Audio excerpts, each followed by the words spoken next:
Many UFO abductees who claim they have been inside an alien craft describe their experience in a dreamlike state, whilst under some sort of hypnotic trance.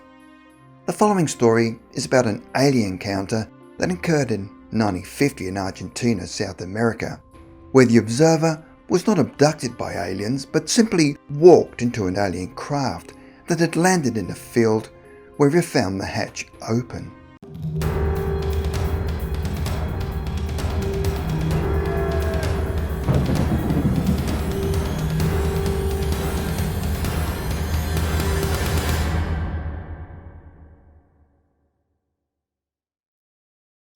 Dr. Enrique Carrenuto Bossa was a 40-year-old ex-war pilot and aeronautical engineer who was employed as an engineer working with a well-known company in Caracas, Venezuela.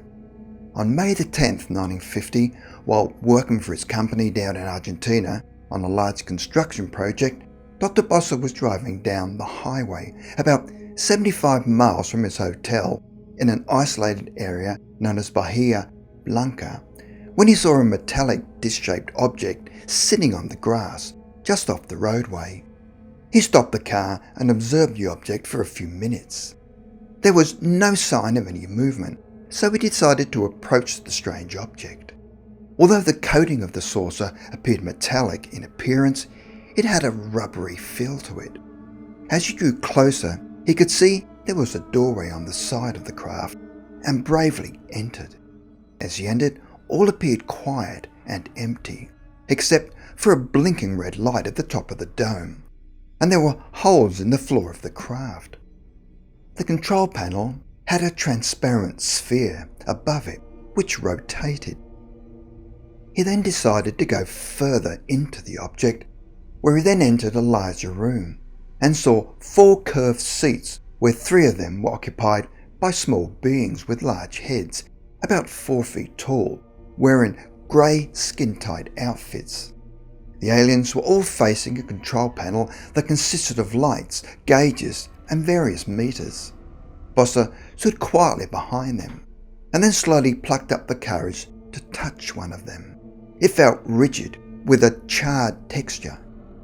The rigidness of the alien skin was an indication to him that they were all dead.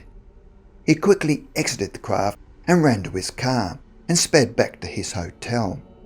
He recounted his experience to 2 colleagues. By this time, it was almost dark, so they decided to wait until daylight the following morning. Next day, Bossa and his 3 companions went directly to the location where he had had his strange encounter, but there was no craft, just a pile of ashes. One of the men touched some of the ashes, causing his hand to turn purple. His hand remained that colour for several days. Disappointed that the craft had gone, they looked around for any further evidence that a saucer had landed in that area. Then one of the men looked up and saw 3 objects in the sky. One of the objects was very large and cigar-shaped. The other 2 were much smaller and disc-shaped. Bossa grabbed his camera and snapped 5 pictures. Unfortunately, they came out rather blurred. The 2 smaller objects then joined the cigar-shaped object, which then became one and then turned reddish and quickly vanished from view.